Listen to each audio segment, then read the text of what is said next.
Yasena harokero, yasena harokero, yasena gota kale, kanda gachu imale.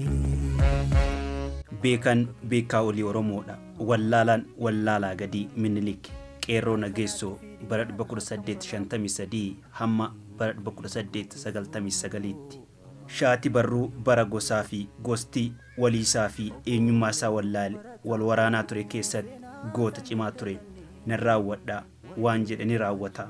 Gosa tokko guutuu waraanii fixe. Seenaan barreeffamaas jira. Bara qoofaa, bara dachee lalisaa, bara xinnoodhuma hojjetanii danuu argatu ture. Bara kana guyyaa akkas jedhee ka'oo baadhus yeroo baay'ee bara dur ture jennee yaamna. Qeen isaanii dilbii ta'ee yeroo of gaad sababa lafaa daangaa jechuun gosummaa fi gosti wal nyaataa ture. Akaakayyuun qeerroo Shaatiin lola gosaa kanaan nama baay'ee beekamuudha. Guyyaa tokko gosa tana nan fixa jedhee manaa bahe. Akkuma dhaqeenis milkaa'ee nama 7 ajjeese. Haati ilmaan 7 jalaa dhumtes akkas jettee boosse. Gurbee hin qabu naan jettanii, eda dhalatee bulee waraana hin qabu naan jettanii, eda qarataa bulee gimbichoo na fiddaniiti, kinkichoo na fixxanii jettee imimmaan haadhummaa dhangalaaste. Shaatiin ilmaan 7 kana yoo ajjeesee galu dhiigni ilmaan dhumanii joonjessee qeedhuma gosanaatti deebi'ee gosumti inni ilmaan 7 jalaa ajjeese sun isa ajjeesan.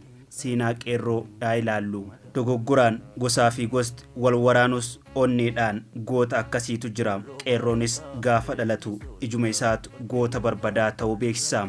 Kana ilaaleetu akaakayyuun isaa Shaatiin mucaan kun natti bahe sitti hin baane natu guddisa jedhee nageessu irraa fudhate. Hasan jedhees maqaa moggaaseef. Abbaan isaa immoo Abdurrahmaan jedhaniin ture. Qeerroon maqaa qabsoo keessatti baheefidha. Gosti sanyiiwwan goota kanaa Uruudha. Balballi isaa immoo Hamiida jedhama. Qeerroo nageessoo abbaa isaa Nageessoo Shaatee fi haadha isaa Diilee irraa bara 1853 godina Arsii aanaa Diksiis ganda Uruu Qadiidaa Araddaa Hamiidaatti dhalate. Obboleessa tokko Gammadaa Nageessoo kan jedhamu qofa qaba. Qeerroo Nageessoo barnoota ammayyaa hin baranne. Farda gulufsiisuu adamu adamsoo fi loon tiiksuun beekama. Fardi isaa gadi hin jedhu, dhiiga obaasee yoo gallakkise namaa fi jirmarraa hin goru. Bara 1881 hamma 87tti Minilik waraana cimaa yeroo 7 Arsii irratti taasise. 6 mo'amee jira. Ifaajee qabsaa'ota gootota Oromoo Arsiitiin yeroo hedduu salphatee deebi'e. Dhumarra tooftaadhaan Oromootti bituun bara 1886 kaayyoon isaa cincila qabatee fi jira. Weerara impaayera Minilik kana keessatti gootonni Oromoo Arsii takkuu gadi hin jenne kan waaroo salphinaa Minilik uffisan danuu turan. Leencoo Diigaa, Roobaa Buttaa, Hinseenee Hullufuu fi qeerroo nageessoo fa'aa adda dureedha. Minilik bara 1881 irraa kaasee Oromoota Arsiitti yeroo duule waraana isaa loonii fi qabeenya isaanii akka saaman gochaa ture. Oromoonni Arsiis saamichaa fi gabrummaa akkasii kanaaf cal jedhanii hin jilbiiffanne. Yasena harokero, yasena harokero, yasena gota kale, kanda gachu imale.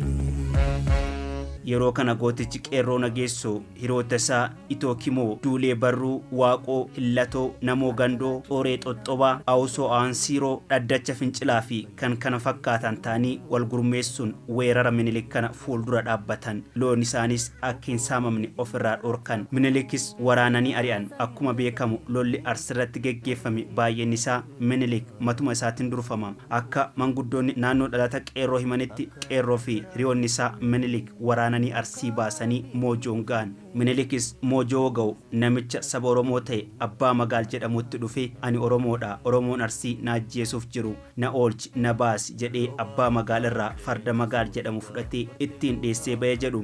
Fardi Minilik yaabbatee Finfinneetti siidaan dhaabbatee fi jiru farduma Oromooti. Minilik moojotti farda Oromoo irraa fudhatee baqatee lubbuun ba'us isaafis. Oromoon Arsii kan akka Leencoo Diigaa fa'aa Minilik ari'anii xinnoof lubbuu isaa olfachuusaa seenaan ni yaadachiisa. Minilik farda abbaa magaaliin dheessee erga galee booda gara biyya Israa'el deemee mootii biyya Israa'el waliin mari'ate. Tooftaa Oromoottiin to'adhu naaf baasa. Oromoo Arsii kan jedhamu baay'ee ulfaataadha jedhee mooticha Israa'elitti watuwaate. Dhuguma seenaa keessatti yoo ilaalle Minilik kan akka Arsiisa waraan hin jiru. Yeroo baay'ee isa salphisaniiru. Hedduminni namoota dhumanii fi qabeenyi saamames kan akka Arsiin turre. Mootichi Israa'elis Minilikiif tooftaa sadi qopheesseef. Inni jalqabaa Oromoodhumaan qabii injifadhu jedheen. Lammaffaa humna waraanaa cimsa qawwee biti jedhee qawwee booqitoo jedhamu hedduu kenneef. Sadaffaa amantaa kiristaanaa babal'isi kan jedhu ture. Mootummooleen Habashoota Oromoo irratti maqaa amantaa kiristaanaa jedhuun itti duulanii fixaa turuu Dirribii Damusee kitaaba isaa bara 2016 maxxanse keessatti eeree jira. Minilik haala kana mijjeeffatee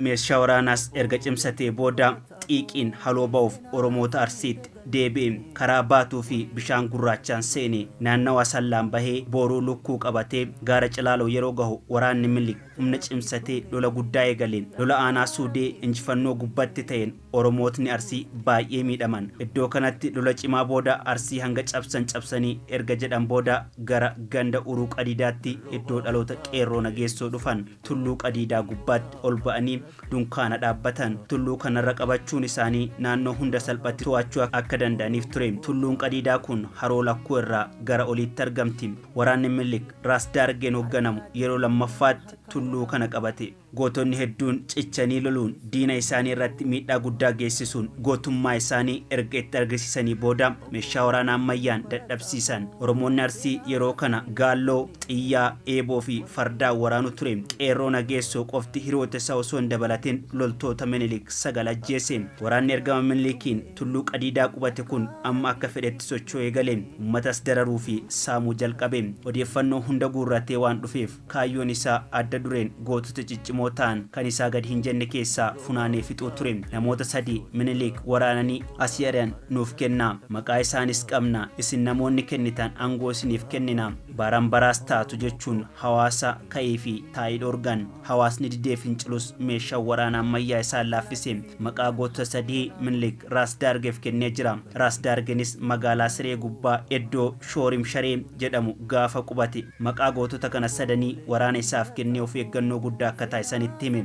Gootonni 3nis qeerroo nageessoo, Intookiimoo fi Duulee Barruu turani. Kana booda waraanni Minilik uummanni akka ba'an dirqisiise. Yeroo tana qeerroon fa'i namoota 8 ta'anii maatii fi horii isaanii gara Haliilaa naannawa aanaa Suudee iddoo Hiddii jedhamtutti kaasanii waraana Minilik waddadhabsiisaa turan. Injifachuuf itti deebi'an. Waraanni Minilikis yeroo kana lafa mijataa qabatee hidhannaa waraanaatiin of qopheessee jira. Gootonni qeerroo fi hiriyoonni isaa daa'imman, manguddoota, loonii fi namoota lola irratti hirmaachuu hin dandeenye jalaa godaansanii deebi'an. Lafti dhiheera. Waraanni Minilik kunis dacha'uu gootota kanaa yoo argu akka isaan waraanuuf deebi'an waan beekeef tulluu Qadiidaa irraa bu'ee mana qeerroo nageessoo iddoo amma haroon qeerroo jirutti marse. Gootonni kunis mana qeerroo nageessootti riphanii waraanichaan marfamanii bulan. Mana qeerroo nageessoo kana keessa siree dheeraa baaxii mana tokko kan sararaa jedhamutu ture. Siree kana gubbaa ba'anii sochii waraanni Minilik isaan marsee taasisu dhageeffachaa turan. Sa'aatii hedduuf erga turan booda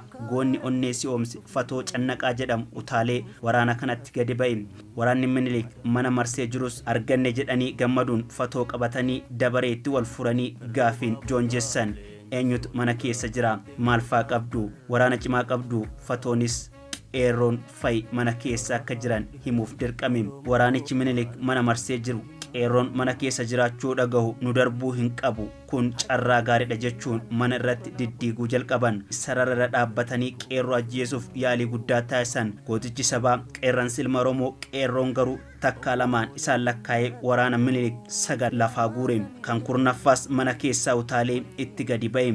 Waraanni Minilik kan dura mana keessatti ittisee faacha godhachuuf asiifachi utaalu qeerroon yoo itti gadi ba'u dammaqanii akka xaafii bubbeen fuutee adda facaan. Qeerroonis akkas jedhee itti geerareen. Tattaadhessaa nageessoo shaatii addaan galchaa nageessoo gargar baasa nageessoo jedhee ittiin geerareen. Waraanni Minilik qeerroo ajjeesuuf dirqama fudhatee dhaqeen salphatee gale. Qalbiin haara galfii dhabdeen. Waraana biroo dabalatanii abdii golgoloof of keessatti millachaa xiiqiin of kirkirsaa ammas deebanii itti marsan. Qeerroon garuu duuti keessa isaatti kan hin mul'anne callisee fuuldura isaanii hin dhaabbadhu jedhee darbee itti fiigee fuula keessa waraanaa ture. Waraanni Minilik haalaa fi gootummaa qeerroo kana kan argan gootni akkanaa rasaasanillee waan du'u itti fakkaachuu didee jogolaan darbatanii mogolchan. qeerroon ofirra gadi taa'e. Bakka inni ofirra gadi taa'etti shiboo irra marsanii qaban. Shiboon itti marsanis miila isaa nyaatee madeesse. Humni namootaas waan itti baay'ateef injifatamuun isaa hin hafne. Onneen isaa waaqni gaalee kontomaa godhee uume osoo dhikkifatu osoo si'ooftuu harka kennuuf dirqamte. Fuudhanii deemanii iddoo uummanni ganda uruu qadiidaa dirqamaan iddoo tokkotti ba'anii jiraatanitti geessan. Murtee yookiin labsii Minilik itti kennes labsan. Qeerroo qabanii kolaasan. Haalli suukaneessan qeerroo irratti taasifame kun baay'ee suukaneessaa ture. Kola'uu qofa osoo hin taane qunnamtee akka hin raawwannes taasisan. Gocha gara jabinaatu irratti raawwatame. Gocha suukaneessaa akkanaa irratti raawwate kanaafis qeerroon yeroo hundaa Minilikitti gadda. Jiruu fi jireenyi kiyya Oromoodha. Diinni kiyyaa fi kan na kolaas naaf xanyaadha jechuun dubbata. Al tokko walgahii uummanni danuun walitti qabame tokko irratti qeerroon akkas jechuun dhaammata jedhu Haaji Tassaan. Uummata addunyaa kanarra jiru keessaa namni beekan eenyu qeerroo jedhanii gaafatanii ture. Qeerroonis beekan uummata Oromootiin wallaalan wallaalaa gadi ammoo Minilik jechuun deebise. Namni Minilik beekaadha jedha akkamiin jennaan addunyaa tanarratti namni kamuu wallolee injifatee injifatama. Garuu dhiira hin kolaasu, dubartii harma hin muran, harkaa fi qaama saalaa hin ciran. Kanaaf Minilik addunyaa kanarraa wallaalaadhumaati jechuun deebiseef jedhama. Yaa seenaa haroo qeerroo, yaa seenaa haroo qeerroo, yaa seenaa goota kalee kan dagachuu hin malee. Seenaa gocha qeerroo nageessoo irratti raawwatameen kan wal fakkaatu.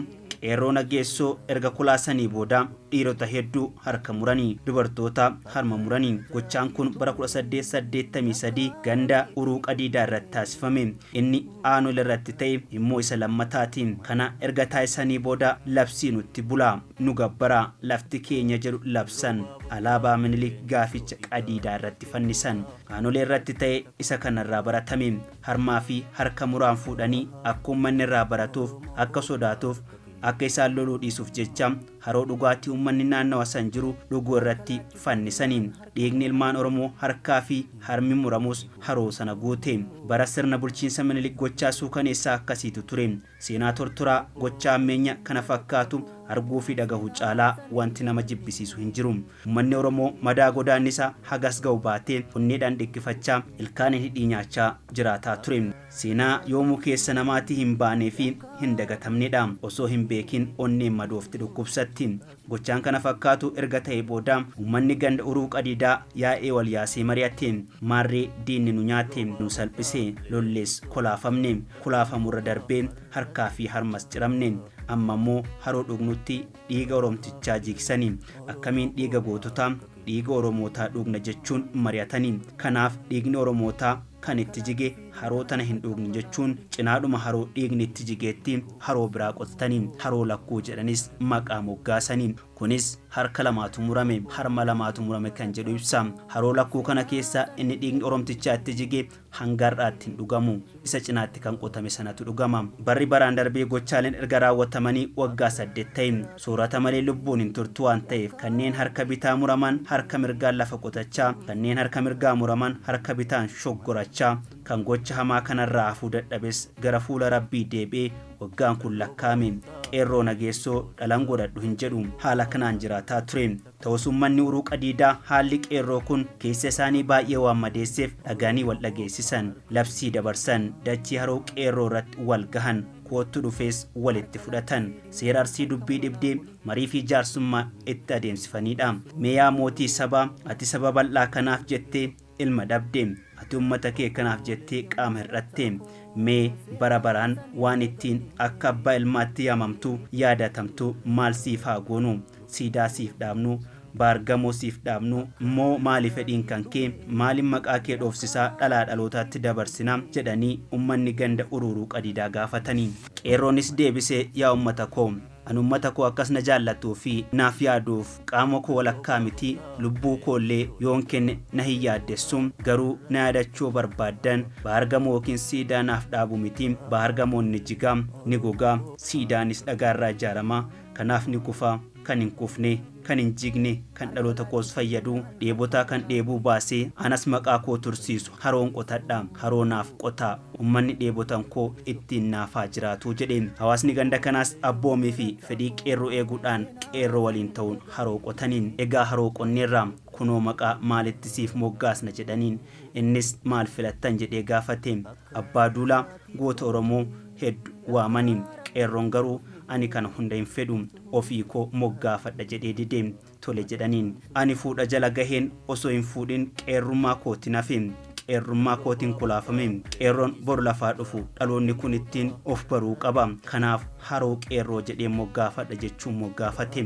Hawaasnis kan inni jedhe ni mirkaneessee fi haroo tana qofaa miti maqaan duraan Hasan Nageessoo jedhamee waamuus guyyaa sana jijjiiramuuf dirqame qeerroo Nageessoo jedhamee moggaafamee fi Yaasena haroo qeerroo Yaasena haroo qeerroo Yaasena goota kalee. Kana booda ummanni uruu qadiidaa walitti labsee bahee guutuu wal kakachiisan seera arsii dubbiin dubbatan akka hin cabne waadaa ittiin eeganiin. Egaa waan maqaa ittiin yaamaa dhalootatti dabarsinu ilma argannee jirra haroo qeerroo jenna maqaa qabsoos argannee jirra qeerroo Nageessoo jenna.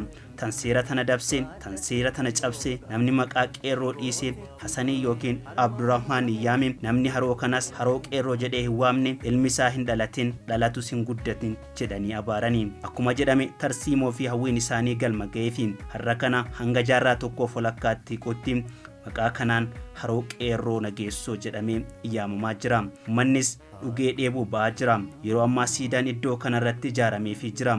Qeerroo Nageessoo ergasii jireenya gara nyaattoo geggeessaa erga ture booda bara 1899 boqate. Hiriyoonni isaa Iintoo fi Duuleen harkirraa murames harka tokkoon qotachaa jireenya ofii erga geggeeffachaa turanii booda boqatan jedhu akaakileen Iintoo manguddoo Sulxeeyamaan. Akka seenaatti qotonni kunneen qabsaa'ota lama du'aniidha. Qeerroon lubbuun osoo jiru qaamni saalaa isaa irraa citee awwaalame. Duulee Iintoo fi gootonni harkii fi harmi isaanii iddoo kanatti irraa cite osoo jiranuu harkii fi harmi isaanii awwaalame. Duuti tokko kanaadha. Duuti lammataa gaafa lubbuu fi foon isaanii gargar ba'eedha. Sagantaa ittaanuun seenaa goota biraa isin biraan geenya waan hordoftaniif galatoomaa horaa bulaa deebanaa. Yaasena haroo qeerroo Yaasena haroo qeerroo Yaasena goota kalee kan dagachuu hin malle.